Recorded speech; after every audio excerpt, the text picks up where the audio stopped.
सीमांचल के यूथ को मेरे लिए जो पैगाम होगा कि आप अब सिर्फ वोटर नहीं बनेंगे। अब आपकी ज़िम्मेदारी हो जाती है कि अब आपको लीडर बनकर इस क्षेत्र को सँभालना होगा। फैज़ान अहमद अकेले कब किसी नेता के टारगेट में आ जाए, कब किसके पिस्टल के अधीन आ जाए, नहीं कह सकते। जब आप जिला परिषद इलेक्शन लड़ रहे थे, तो आपको क्या-क्या चैलेंजेस फेस करनी पड़ी? आपने लोगों का ट्रस्ट कैसे जीता? देखिए, ये एक सवाल बहुत आम सी हो जाती है कि इतना बड़ा जिला परिषद का क्षेत्र है, मान लीजिए 7-8 पंचायत और एक जो रेडियस के हिसाब से देखें तो एक बड़ा क्षेत्र हो जाता है। आप ही के इस इलाके में आप देखेंगे तो बड़ा क्षेत्र पड़ता है उसमें। तो बिहार हो, बंगाल हो, इसमें एक भौकाल आम बात है। फॉर्च्यूनर का भौकाल, स्कॉर्पियो का भौकाल, फिर महिंद्रा थार का भौकाल। ये भौकालों के बीच में आप एक बाइक में चलकर अपने अपने आप को एस्टेब्लिश करना ये आसान बात होती नहीं है। तो जी जितने सारे कैंडिडेट थे हमारे वहाँ, सब लगभग 3-4 कैंडिडेट करोड़पति लोग थे। सब लोगों के पास अलग-अलग सिस्टम था और जो वहाँ विधायक लड़े थे उस क्षेत्र से, वो जब विधायक विधानसभा चुनाव हार गए, तो जिला परिषद का भी चुनाव लड़े। तो उनका एक अलग ग्रिप था। फिर इतने लोगों के बीच में हमको पहुँचना बहुत आसान बात तो नहीं थी। इतना बड़ा क्षेत्र कवर करना, एक बाइक लेकर के घूमना, लोगों के पास पहुँचना। तो हम किसी तरीके से पहुँचने का कोशिश कीजिए गाँव-गाँव हम सब लोगों के पास पहुँचे और अपनी बातों को पहुँचाए कि आज तक आपने फैज़ान जैसा लड़का को जिला परिषद सदस्य का कैंडिडेट होते हुए नहीं देखा होगा। और आपकी इस लॉजिकल बातचीत में भी जो आपके व्यूअर्स हैं वो देखेंगे तो उनको सबसे पहले विश्वास नहीं होगा कि फैज़ान जैसा लड़का जिला परिषद सदस्य कैसे बन जाता है।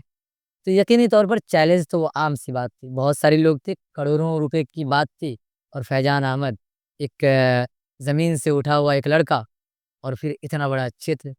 तो यहाँ पर युवाओं की एक बहुत बड़ी भागीदारी हो जाती है।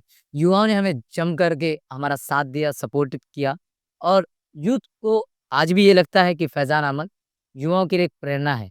हम ये चाहते हैं फैज़ान अहमद जिला परिषद सदस्य लड़े, न लड़े, विधायक बने, न बने, बड़ा कोई चुनाव ये जो विन कर सके, ना कर सके, ये सेकेंडरी मैटर है। लेकिन मेरे लिए जो सबसे बड़ी बात है, वो है इन्कलाब बर्पा करना।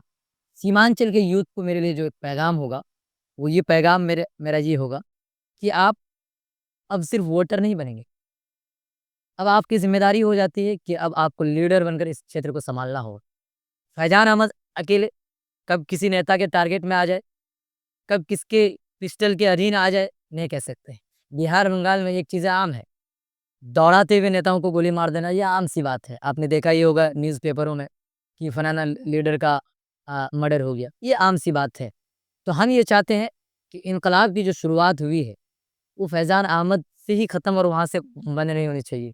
हमारे तौर पर बहुत सारे युवाओं को राजनीति में आने की ज़रूरत है। तो ये मेरा जो सफ़र था, इसमें युवाओं की बहुत बड़ी भागीदारी थी और उनका योगदान रहा है। मेरी माँओं का, जो बुज़ुर्गों का इसमें योगदान रहा है, इसको भुलाया नहीं जा सकता है।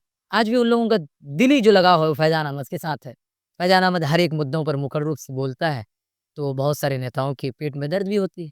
ज़ाहिर-सी बात है, अब इस गाँव में लॉजिकल बातचीत का चलना, बहुत सारे लोगों के पेटों में दर्द भी होगा कि अरे! सद्दाम साहब जैसा लड़का एक इसी गाँव से उठता है और बड़े-बड़े नेताओं के को सवाल करते हैं, तो लेकिन उन नेताओं के पेट में दर्द होना ये आम-सी बात है। फैज़ान जैसा लड़का जिनके बॉडी में 45 केजी गोश्त नहीं है, वो कैसे बोल लेता है? तो लोगों के पेट में दर्द होगी। फिर हमारी जो लड़ाई है वो जारी रही और 2021 के नवंबर में जो चुनाव हुआ, वो सीमांचल के इतिहास में एक नया इतिहास लिख दिया कि न पैसों का भौकाल चलेगा, न शोहरत का दबदबा। अब सिर्फ चलेगा तो युवाओं का मोहब्बत और युवाओं की मोहब्बत ने ये दिखा दिया 2021 के 26 नवंबर में कि फैज़ान अहमद जिला परिषद चुनाव जीत चुका है।